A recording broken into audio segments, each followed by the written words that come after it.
Hadirin yang mulia, marilah kita menyimak mau'idhah hasanah yang akan dihaturkan oleh Yang Mulia Bapak Kiai Haji Mustafa Bishri. Dumateng panjenenganipun Romo Kiai Haji Mustafa Bishri dipun aturaken.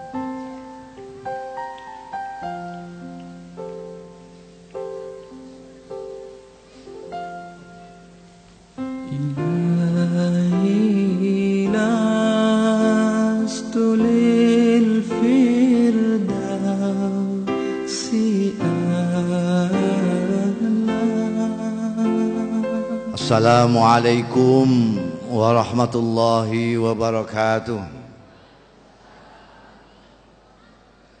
Alhamdulillahi nahmaduhu wa nasta'inuhu wa nu'minu bihi wa natawakkalu alayhi wa nastaghfiruhu wa natubu ilayhi wa na'udzu billahi min shururi anfusina wa min sayyiati a'malina. من يهده الله فلا مضل له ومن يضلل فلا هادي له وأشهد أن لا إله إلا الله وحده لا شريك له وأشهد أن محمدا عبده ورسوله اللهم فصل وسلم وبارك وترحم وتحنن على عبدك ورسولك سيدنا ومولانا محمد وعلى آله وأصحابه ومن تبع هداه أما بعد. Hadaratil afadil sadatil ulama wal masyayikh al-aizza wa fil muqaddimah sahibul fadilah Syekhu Pesantren Ar-Risalah Kiai Haji Muhammad Ma'ruf wa Syekhatu Pesantren As-Sayyidah Al-Karimah Aina Ilmardiyah di Ma'iz-Zuha. Yang terhormat dan yang saya hormati para tamu-tamu khususnya dari negara sahabat, para ibu, para bapak, saudara-saudara sekalian, teristimewa para wali santri dan santri-santri Pondok Pesantren Ar-Risalah As-Salafi Terpadu, keluarga besar Pondok Pesantren Ar-Risalah yang saya cintai. Pertama-tama perkenankanlah saya memanjatkan puji syukur kehadirat Allah Subhanahu wa taala yang telah memperkenankan saya pada malam hari ini sowan dalam komplek yang luar biasa dari Pondok Pesantren Salafi Terpadu Ar-Risalah dalam rangka haul dan khataman. Mudah-mudahan berkumpul kita di tempat yang baik, dalam rangka yang baik, dengan niat yang baik ini mendapat ridho dari Allah Ta'ala, barokah dan manfaat fid dini wa dunya wal akhirah. Ibu-ibu dan bapak-bapak sekalian, mohon maaf saya duduk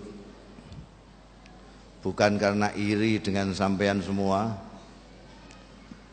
tapi karena saya mungkin terpengaruh dengan tren masa sekarang di mana orang banyak suka kursi.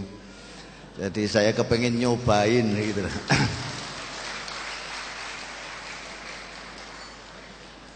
Ternyata memang enak kursi itu. Saya khawatir jangan-jangan saya nggak mau turun ini.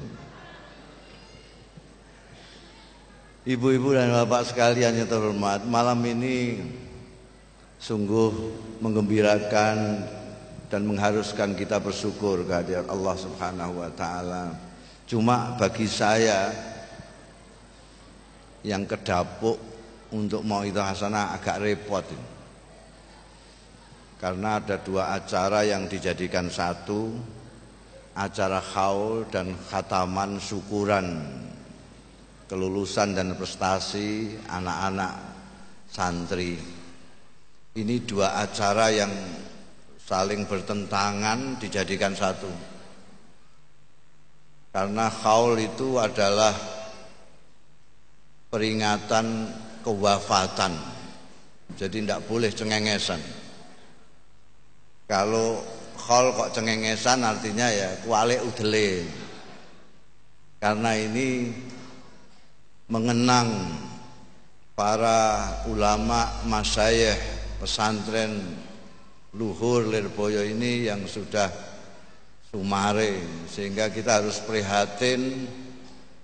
Sementara acara khataman syukuran ini harus bergembira karena mensyukuri prestasi yang sudah dicapai. Jadi ini bagaimana, yang satu harus prihatin susah, yang satu harus gembira. Dibarengkan jadi satu.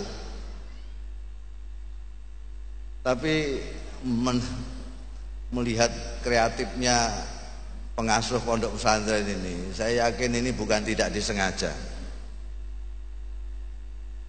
Karena memang kehidupan kita dan tolabul ilmi kita itu dibatasi dari mulai belajar sampai wafat. Minal mahdi ilal lahdi. Mungkin ada yang berpikir, kenapa kok Rasulullah Shallallahu Alaihi Wasallam yang diperingati bukan wafatnya tapi kelahirannya, sementara kiai-kiai yang diperingati bukan hari lahirnya tapi hari wafatnya. Atau mungkin tidak ada yang berpikir ke sana, karena orang Indonesia memang sudah lama tidak berpikir.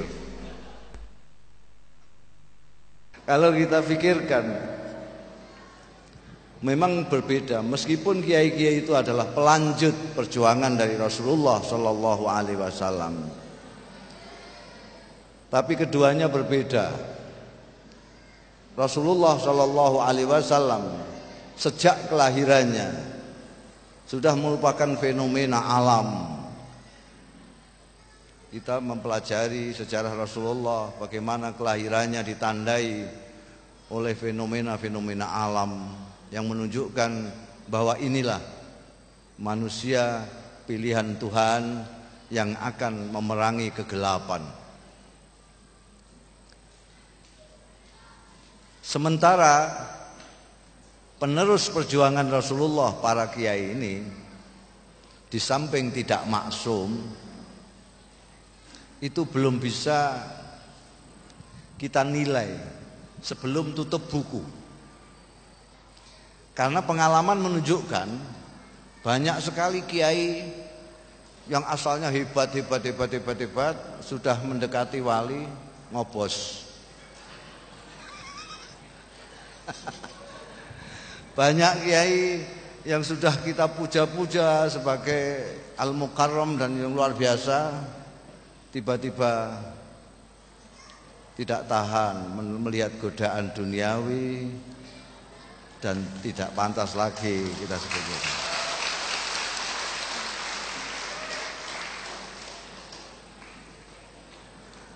Sehingga kita harus tunggu sampai tutup.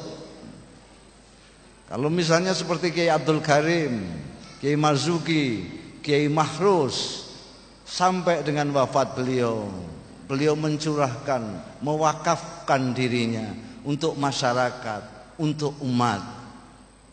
Dan itu sudah terbukti sampai beliau wafat. Maka patutlah beliau-beliau kita peringati untuk menjadi teladan bagi kita semua. Karena itu ayah saya almarhum Kiai Bisri Mustafa itu manti-manti itu pesan-pesan pada saya, jangan sekali-kali terlalu memuji, mengkultuskan orang yang masih hidup. Jangan-jangan di tengah jalan ngobos.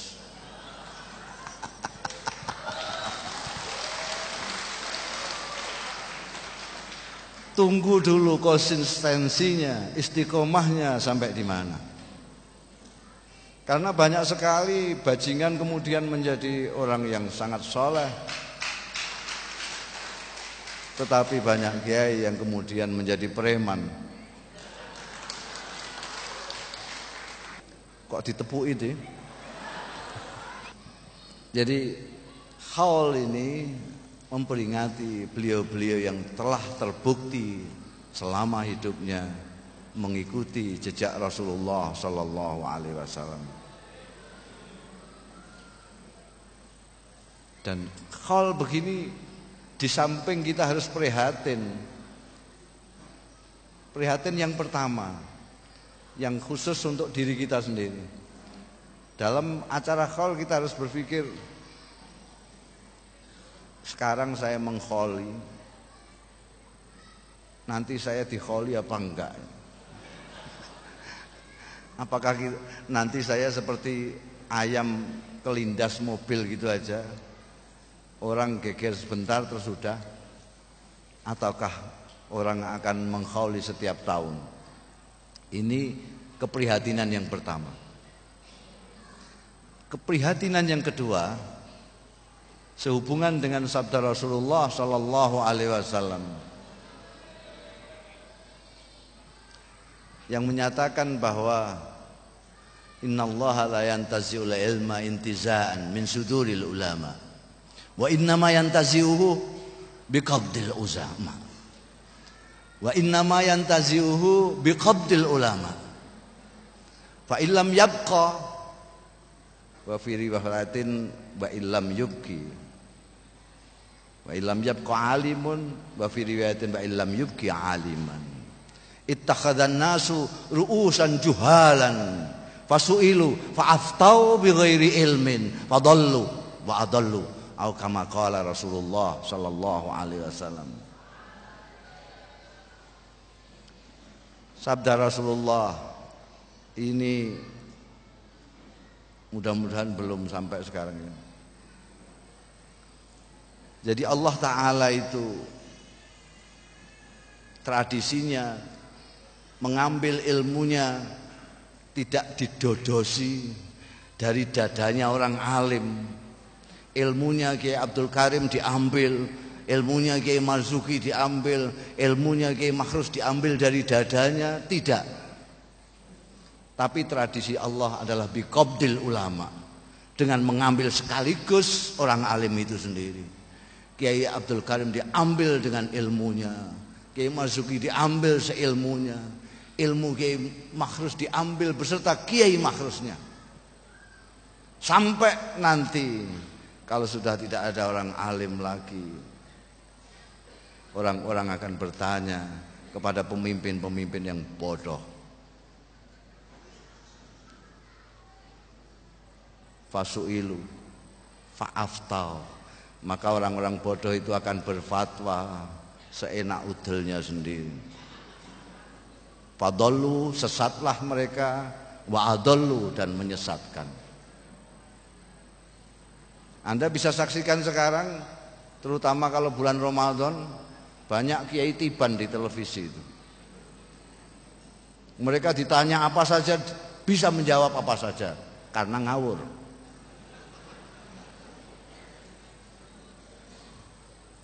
Fa'aftau bighairi ilmin, mereka berfatwa tanpa ilmu, lalu mereka sesat dan menyesatkan. Kalau mereka sesat sendiri tidak apa-apa, menyesatkan ini yang menyusahkan orang.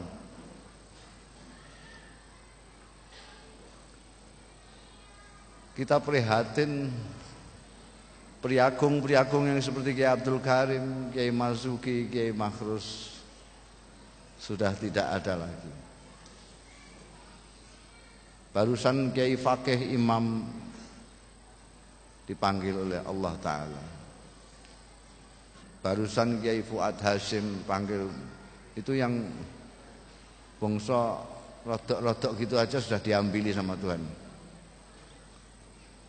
Sekarang Anda mencari yang seperti Kiai Makhrus seperti mencari jarum di antara jerami.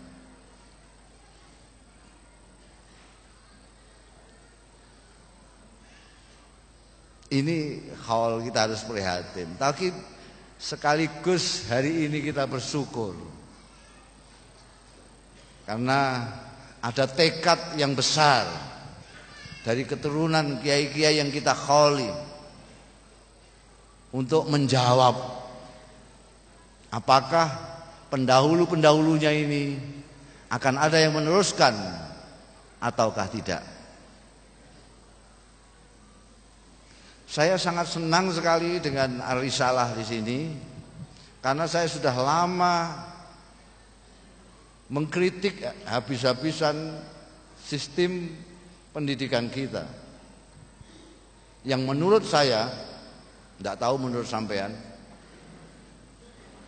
berbeda tidak apa-apa, ini negara demokrasi. Menurut saya ini adalah pendidikan yang diterapkan di Indonesia sampai sekarang adalah sistem pendidikan warisan kolonial Belanda.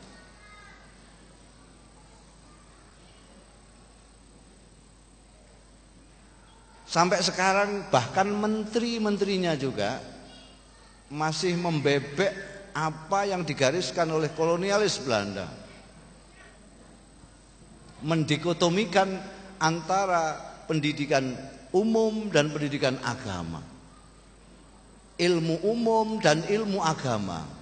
Yang aneh bin ajaib, kita sendiri dari kalangan pesantren yang mempunyai kitab yang tidak mendikotomikan ilmu, tidak mendikotomikan pendidikan, kita ikut latah menatakan pendidikan agama dan pendidikan umum. Padahal ini siasat dari kolonialis Belanda. Kita dipecah menjadi dua. Ini yang agama, ke madrasah, ke pesantren. Ini yang umum, SMP, SMA, perguruan tinggi. Akibatnya yang di SMP, SMA nggak ngerti akhirat. Yang di madrasah dan pesantren nggak ngerti dunya. Makanya jangan heran kalau banyak kiai yang dimain-maini sama ahli dunya.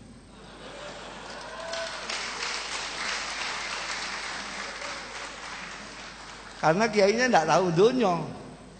Ikhlas saja, ikhlasnya tidak taktis sama sekali. Ngelawan orang dunya dilawan dengan husnudzon, dengan ikhlas yang tidak taktis, ya sudah. Allahu Akbar 4 kali.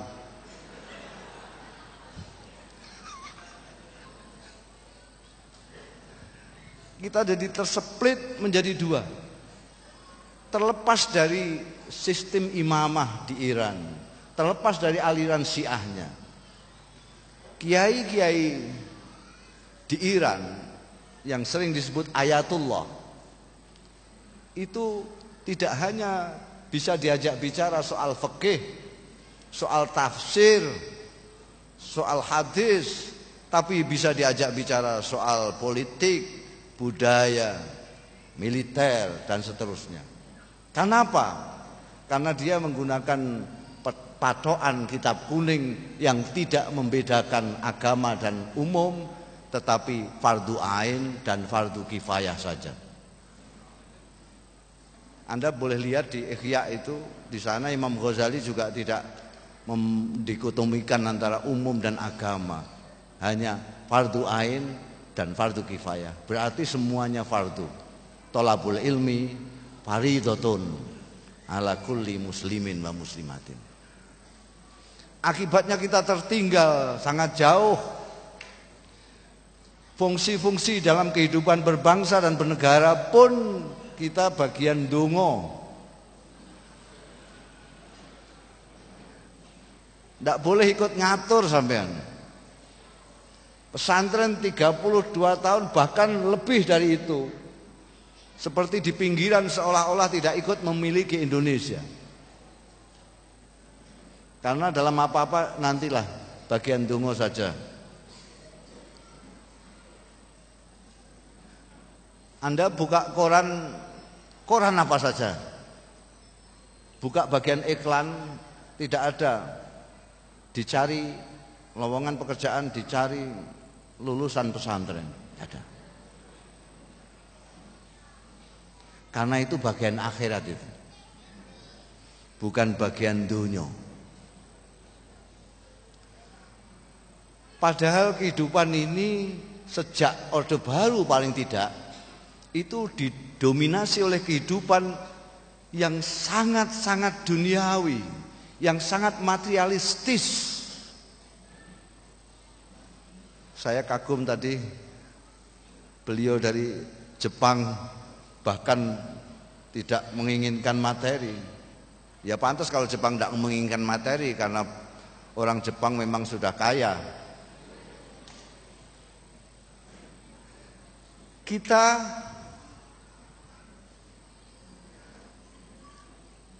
yang di agama tadi ya di kotak di agama untuk akhirat. Ini bagaimana bisa melawan lingkungan yang duniawi sekian besarnya. Omong kosong. Omong kosong. Dunia yang dikuasai oleh materi, oleh kehidupan duniawi. Bagaimana orang yang berpikir tentang akhirat bisa hidup di tengah-tengah itu tanpa terpengaruh. Omong kosong. Seorang Muddin saja, Muddin itu akronim dari Imamuddin. Pemimpinnya agama di desa itu namanya Muddin. Muddin saja di bawah sadarnya ini sudah materialistis. Kalau dia diundang orang kaya, tahlilnya 1000 kali. Kalau dia undang oleh orang melarat, cuma baca kulhu lalu dongo. Seorang mubalek habis dakwah mengajak fi sabilillah, pulang tangannya digini-ginikan, lihat tipis tebalnya amplopnya. Ngaku atau tidak ngaku, kita kalah. Lihat saja sekarang bagaimana keranjingannya santri-santri ketika ada tawaran menggiurkan. Saya terus teringat, kok Muhammad bin Malik sudah meramalkan jauh ratusan tahun yang lalu. Kamu tari jahin wa malan manahat. Kok bisa manahat, itu kan orang NU itu. Kamu tari jahin wa malan manahat.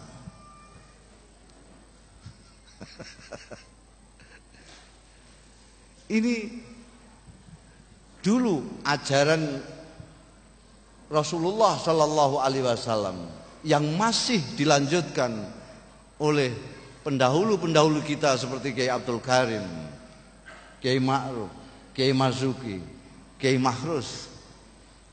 Kaya itu dari dalam, bukan dari luar.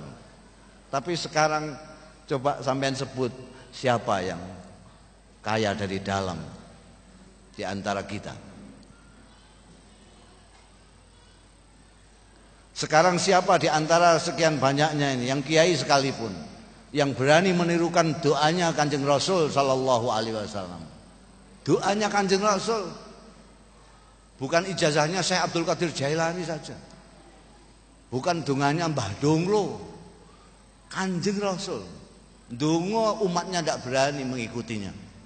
Allahumma ahyini miskinan, wa amitni miskinan, wa surni fi zumratil masakin. Berani sampai dongo begitu? Ya Allah, berilah aku kehidupan miskin, mati miskin, kumpulkan aku bersama orang-orang miskin. Berani berdoa begitu? Tidak ada yang berani. Kenapa? Karena kita tidak dalam posisi Rasulullah. Rasulullah dalam posisi kaya kuat, miskin kuat. Karena beliau kuat miskin dan kuat kaya, maka beliau bisa memilih. Saya memilih miskin saja. Tapi kita kaya tidak kuat, miskin terpaksa. Tidak dalam posisi bisa memilih. Karena kita tidak bisa dalam posisi memilih. Kita hidup sederhana tidak bisa, tawakal tidak kuat, sabar tidak Makanya ya harus jadi kaya aja lah. Jadi kaya.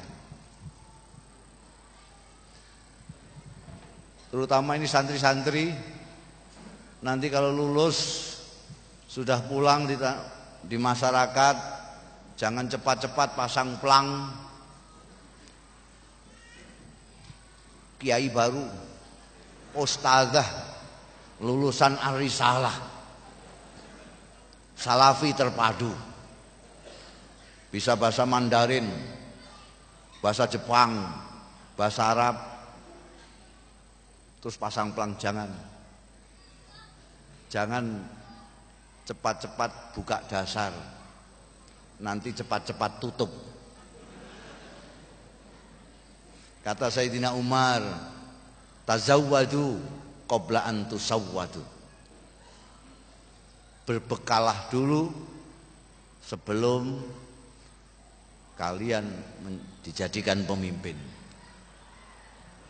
Sekarang banyak orang yang terpaksa karena sudah dipemimpinkan sebelum masanya. Ada yang dipemimpinkan sebelum masanya.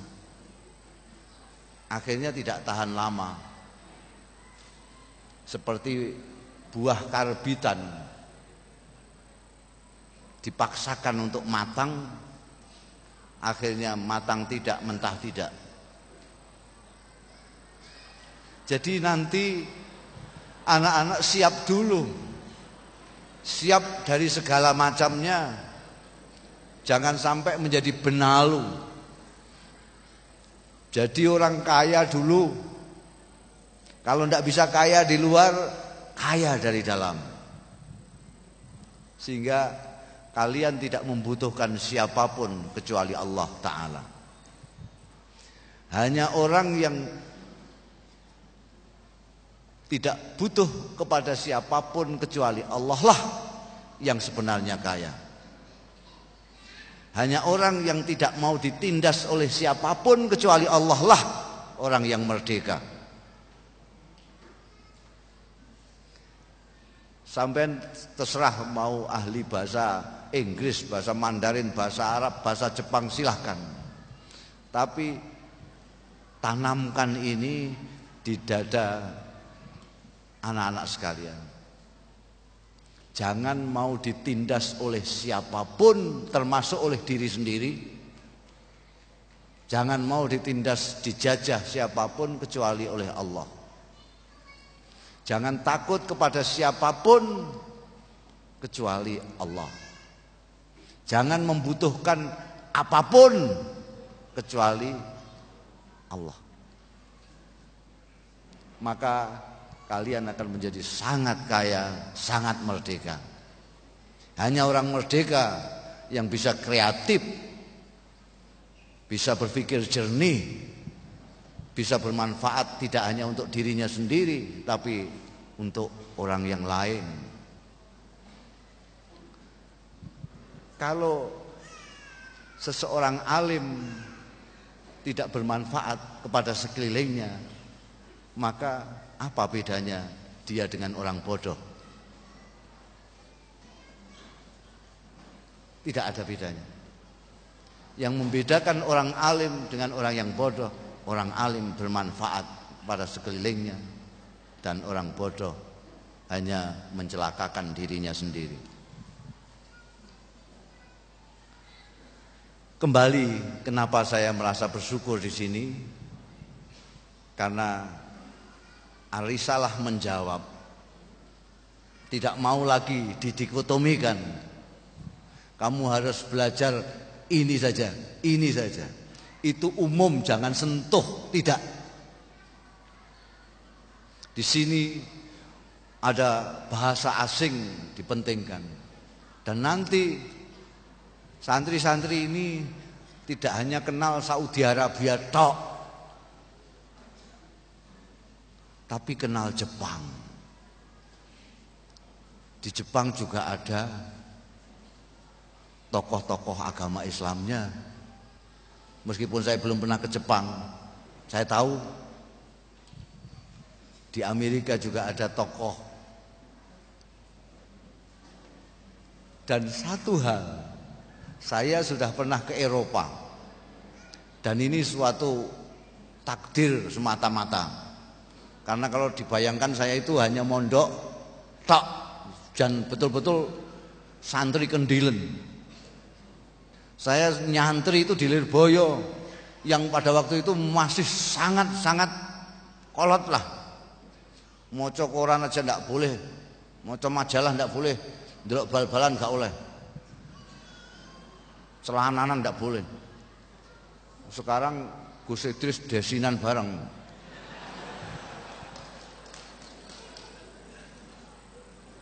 Saya ndak pernah sekolah formal, ndak pernah. Saya hanya di pondok Lirboyo, pondok Krapyak, dan pondoknya ayah saya sendiri. Dan tidak pernah sekolah.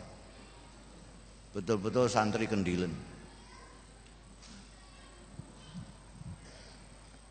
Kok saya tiba-tiba diundang ke Jerman, ke Eropa.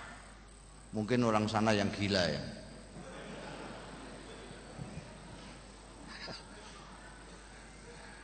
Saya di sana itu hanya disuruh baca syair. Itu kan gila itu. Jauh-jauh diongkosi mau dikon maca syair. Ya saya ya meskipun nggak ngerti cara Jerman ya mau maca syair gitu aja. Bisa lihat Eropa. Ketika saya mau berangkat ke Eropa, saya itu gundah sekali. Pikiran saya gundah. Wah, saya ini pada waktu itu Ramadan. Puasa-puasa kok mau pergi ke negaranya orang kafir, ini gimana? Nanti sembahyang saya bagaimana, puasa saya bagaimana?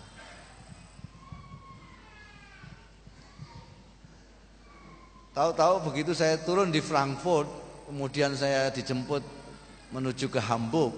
Saya diundang di Universitas Hamburg. Di sana ada pusat studi bahasa Asia Pasifik dan bahasa Indonesia. Saya melihat tercengang sekali. Negara yang saya bayangkan negara kafir, itu ternyata ajaran Rasulullah Shallallahu Alaihi Wasallam berjalan dengan tertib di sana, bersih, jalan bersih seperti dipel terus setiap hari. Jalan sampah tidak ada, bersih sekali. Padahal tidak ada satupun tulisan an-nadzafatu minal iman, tidak ada.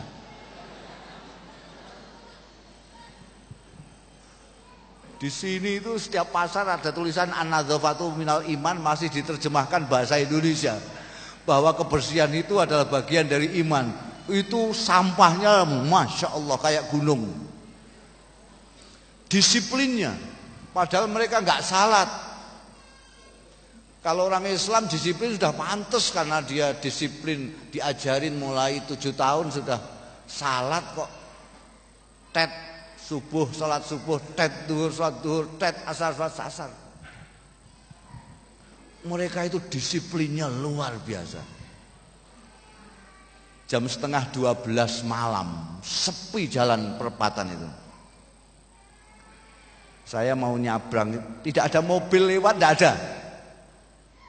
Saya mau nyebrang itu, kok saya lihat kok banyak orang di sini kok pada berdiri tidak nyebrang. Kenapa orang-orang tidak pada nyebrang? Ternyata di sana ada gambar orang berdiri merah. Artinya orang nyebrang tidak boleh. Nanti kalau sudah hijau baru boleh. Tapi pikir saya, lawang sepinya kayak gini aja kok. Saya sudah ingin melayu saja saya. Tidak sabar, dingin waktu itu. Dinginnya begini kok berdiri di trotoar enggak nyabrang-nyabrang, hanya nunggu hijaunya gambar orang di sana. Saya sudah mau lari saja. Karena kebiasaan di Indonesia kan enggak urusan itu. Ada mobil banyak aja nyabrang, apalagi enggak ada mobil. Tapi saya malu. Malu tidak kepada orang-orang, kepada anjingnya orang kafir ini. Ada anjing itu begini aja, juga nggak mau jalan. Begitu hijau, anjingnya lari. Saya mikir, masa saya kalah sama anjingnya orang kafir?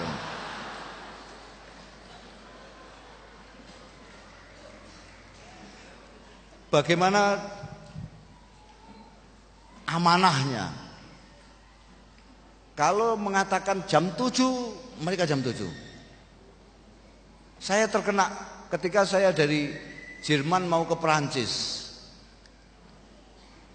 PJKA-nya sana ya, PJKA-nya sudah janji jam 6 persis. Saya datang ke stasiun jam 6 1 menit. Kepancal saya. Kepancal, kereta sudah jalan. Hanya 1 menit. Kalau di sini sudah diumumkan di loudspeaker, para penumpang harap lekas naik, kereta akan segera berangkat. Para pengantar harap lekas turun. Itu bunyi terus sampai 1 jam nggak jalan-jalan keretanya. Penghormatannya terhadap hukum, jangankan nabrak orang, nabrak pohon saja orang kena tilang. Dia harus mengganti. Keparahan pohon ini ketabrak mobil itu sampai seberapa. Penghargaan terhadap manusia luar biasa. Sopan santunnya, saya itu di Frankfurt itu saya anggap di sini aja. Begitu turun, saya naik pesawat sekian lamanya kejutan karena di pesawat tidak boleh merokok. Turun langsung saya ngerokok. Petugas datang itu dengan sopan sekali. Maaf, Anda merokok?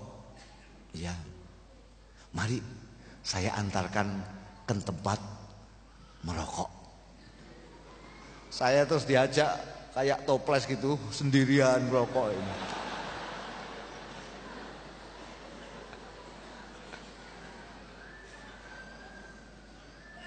Saya lalu berpikir, ini nanti yang masuk surga itu siapa? Apa yang sholat terus tapi tidak mengikuti ajaran Rasulullah?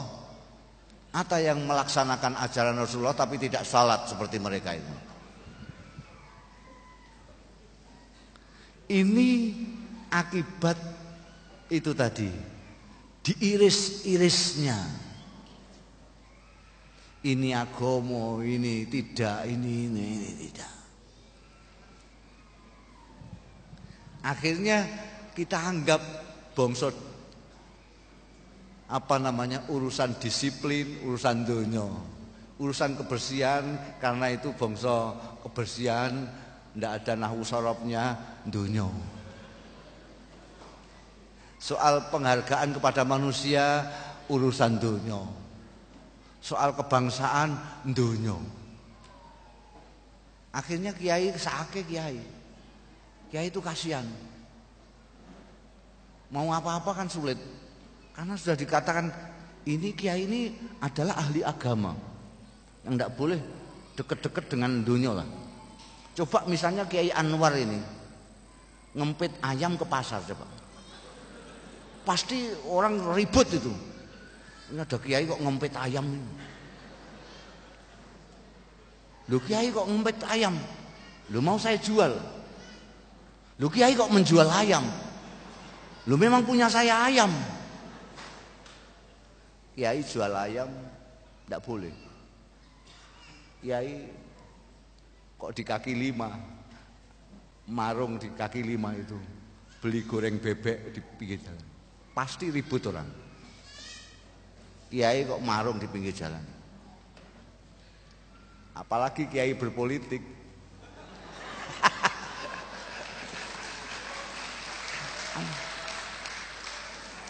Ini akhirnya kita itu mertanggung, sudah diiris agama dan umum, akhirat dunia masih diiris lagi. Agama ini pun niru model modernisasi. Konon tren kecenderungan modernisasi itu adalah spesialisasi. Dulu kalau orang sakit apa saja, dokternya cuma dokter itu saja, dokter umum itu. Sakit gigi dokternya juga itu, sakit perut ya itu, korengen ya itu, kopoken ya itu. Tapi ketika dunia semakin modern, itu ada takhasus, ada spesialisasi. Ada spesialisasi THT. Telinga, apa itu THT itu?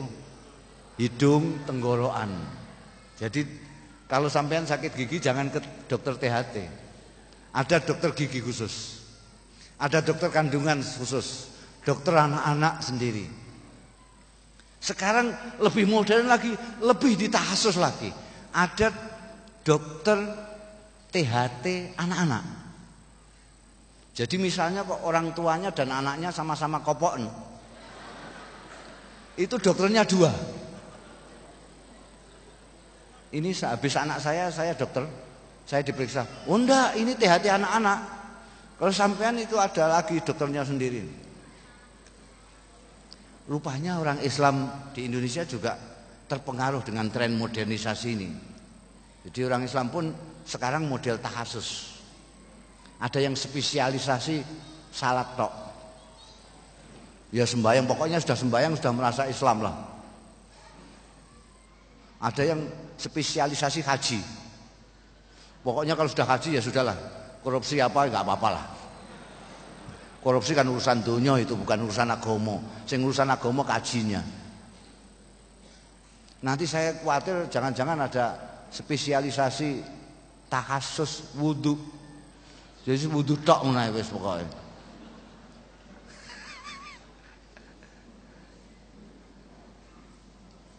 Maka saya kira Hari Salah ini akan menjawab. Nanti itu betul istilahnya terpadu.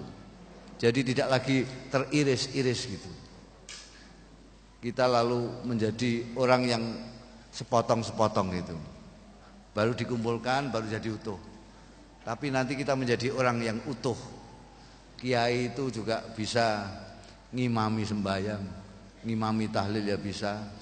Diajak ngomong budaya ya jalan, diajak ngomong bahasa Mandarin karena mau bisnis keong apa-apa gitu. Mau bicara bahasa Jepang karena mau alih teknologi, sana canggih-canggih. Kita kalau ngomong sini cara Jawa, kono cara Jepang, wah itu juru bicaranya berapa itu, tukang terjemahnya itu. Harus cari juru bicara yang mengindonesiakan cara Jawanya kiai ini. Nanti cara Indonesia menjepangkan cara itu. Wah, jadi penterjemahnya banyak. Kiainya ngomong, aku arep ngene, saya akan begini. Baru diterjemahkan bahasa Jepang. Orang Jepangnya kesel nunggu terjemahan tok itu. Tapi lulusan Hari Salah bisa langsung bicara bahasa Jepang. Arigato haishimashita. Begitu ya. Ketemu orang Cina bisa kamsia. Jadi nanti itu tidak ada lagi. Tadi saya sudah tanyakan kepada Kiai kuno ini. Kiai Anwar kan termasuk Kiai kuno. Kalau nyanyi Aina itu wah nyanyi modern gitu ya. Saya tanyakan bagaimana kok sampean kok oh iya itu kan kita harus semuanya menguasai, ini zaman globalisasi. Wah. Jadi mudah-mudahan ini nanti yang menjawab. Jadi itu satu kritik saya terhadap pendidikan nasional. Kritik saya yang kedua, sebelum saya sampaikan kritik saya ini kepada sistem pendidikan nasional, saya akan tanya kepada Anda sekalian. Logiskah, mantikikah apabila saya mengatakan bahwa pemimpin-pemimpin sekarang ini, pemimpin kita sekarang ini adalah produk dari pendidikan kita selama ini? Logis apa enggak? Bahwa pemimpin-pemimpin saat ini adalah produk hasil dari pendidikan kita selama ini. Sampai setuju nggak itu? Kalau setuju, pertanyaan berikutnya, sudah puaskah Anda dengan pemimpin-pemimpin sampean yang sekarang ini? Kalau Anda tidak puas, tapi sistem pendidikannya masih tetap begini, sampai kiamat kurang 2 hari Anda akan tidak puas terus.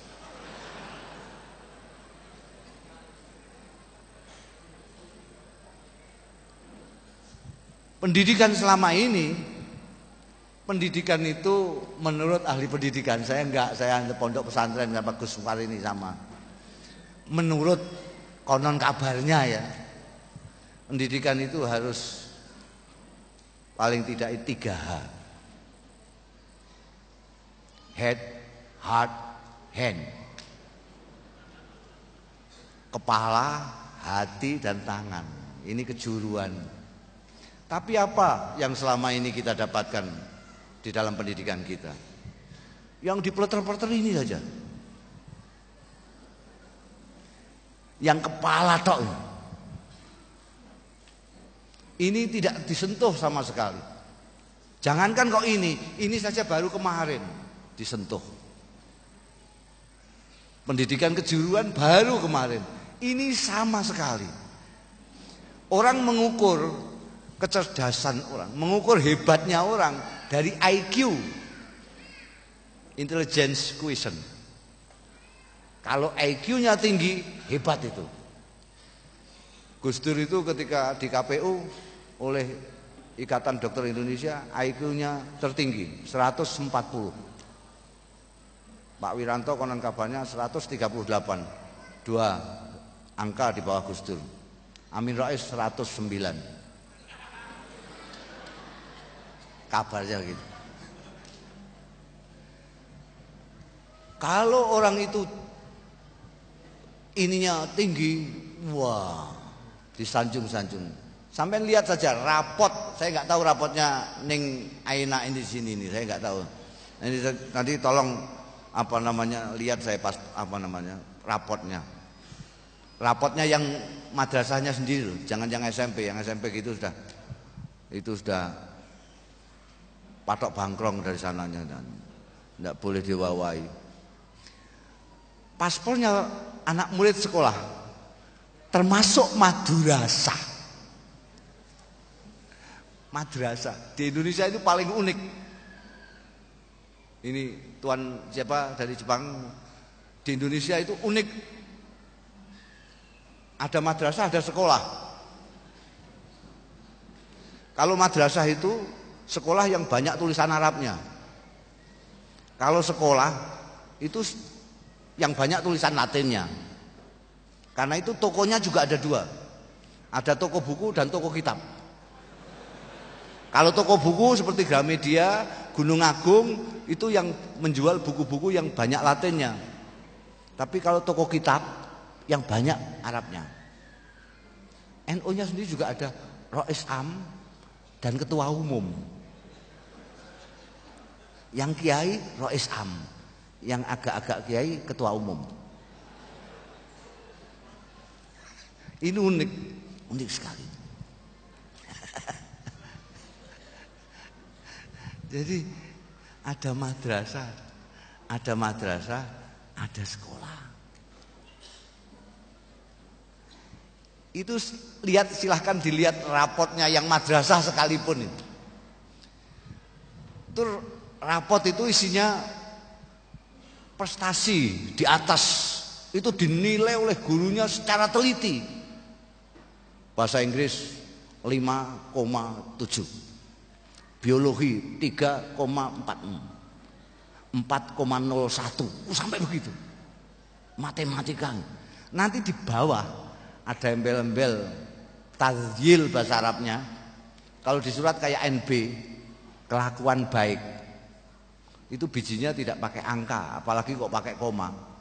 Bijinya ABC. Kelakuan baik di bawah itu bijinya ABC. Dan hampir seluruhnya rapotnya anak sekolah Indonesia, saya berani menjamin, berani bertaruh, semua bijinya B semua. Karena gurunya mau bikin A kok terlalu tinggi ya, C kok kasihan, B aja. Ini artinya apa? Artinya kelakuan baik itu tidak begitu perlu ketimbang prestasi.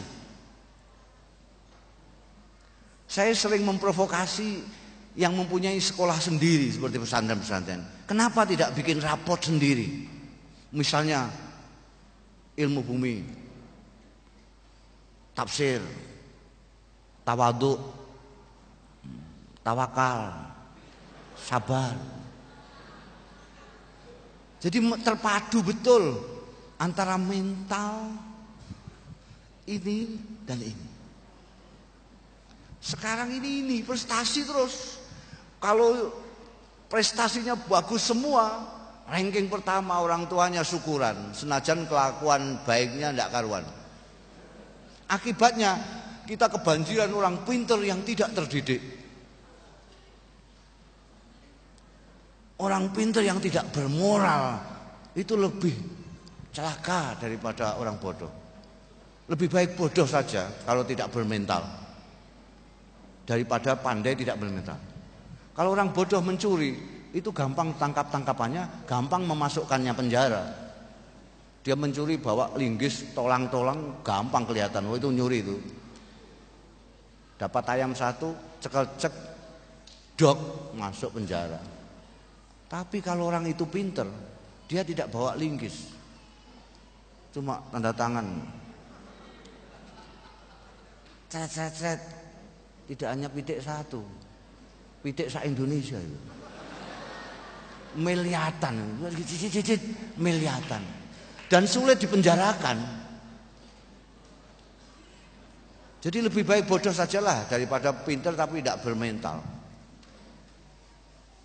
Karena lebih berbahaya itu kalau pintar tapi tidak bermental. Karena ini tidak pernah disentuh sama sekali ini. Berani enggak Nyai Aina Ulmardiyah bikin raport sendiri, yang sekolahnya sendiri aja lah. Jadi jadikan satu, tafsir, tawadhu, hadis, sobar, itu rahmah. Jadi itu menyatu. Dan guru bisa kok, buktinya bisa membiji B, C, D kok. Guru selalu ngawasi, itulah yang namanya pendidikan. Selama ini kan apa yang dinamakan pendidikan ini sebetulnya pengajaran saja. Ada perbedaan antara pengajaran dan pendidikan. Pengajaran itu bahasa Arabnya ta'lim. Pendidikan tarbiyah. Pengajaran itu hanya memberikan informasi. Anak dikasih informasi qala Muhammadun huwa maliki wa alihi luhuril kiramil bararah, sudah hafal alfiyah langsung. Dikasih informasi bismillahirrahmanirrahim alhamdulillahirabbil alamin minal jinnati wan nas, hafal Quran. Tapi apakah kelakuannya kelakuan Quran? Itu bukan urusan pengajaran. Itu urusan pendidikan, tarbiyah. Yang bisa merubah sikap perilaku orang adalah pendidikan, tarbiyah, bukan pengajaran. Lah kalau cuma pengajaran tok, ya lebih murah kalau kita ngingoni komputer. Komputer saya itu, wah luar biasa. Dia hafal Kutubut Tis'ah. Karena saya kasih informasi Kutubut Tis'ah. Dia hafal Quran sak tafsirnya. Qurtubi, Ibnu Katsir dia tahu semua. Malah saya kasih ngilmu catur itu. Saya main catur sama dia kalah terus saya. Lah kalau cuma pengajaran tok, komputer saja lebih murah, enggak usah ngingoni anak sekarang. Pintar sekali. Bahasa Inggris tahu, bahasa apa saja tahu komputer saya itu. Tafsir bisa, hadis bisa, aqaid bisa, luar biasa. Cuma ya itu, saya duduk di bawah, dia angkrik-angkrik terus di meja ini. Enggak punya sopan santun sama sekali. Karena apa yang masuk di memori dia tidak membuat dia menjadi orang yang santun, bekakas begitu. Lah apa bedanya manusia dengan bekakas itu kalau memang hanya digitukan tok itu, tidak dididik. Ibu-ibu betul kan kata saya? Saya khawatir kalau tidak mau turun ini. Keenakan duduknya empuk sekali. Jadi ini sudah jam 12:30 dan saya masih keenakan bicara karena. Jadi sekali lagi saya ucapkan selamat kepada pengasuh pesantren, kepada pesantrennya sendiri, kepada wali-wali santri, kepada santri-santrinya, kepada keluarga besar Pondok Pesantren Salafi Terpadu Ar-Risalah. Mudah-mudahan selalu mendapat bimbingan dari Allah Ta'ala, selalu meningkat tidak hanya pengajarannya tapi pendidikannya juga, menciptakan anak-anak yang saleh, yang bermanfaat tidak hanya bagi dirinya sendiri tapi bagi masyarakat dan bangsanya. Demikian kurang lebihnya saya mohon maaf. Wallahu yuwaffiquna ila ma fihi khairul Islam wal muslimin, khairu Indonesia wa Indonesiin. Wa astaghfirullahal azim li wa lakum wal afu minkum. Wassalamu alaikum warahmatullahi wabarakatuh. Binailil khairi jami'an ya hujjaj baitillah, siru linailil khairi jami'an ya hujjaj baitillah, wasallallahu al-afwa dawaman, wasallallahu al-afwa dawaman, bifadli akrami khalqillah, bifadli akrami khalqillah.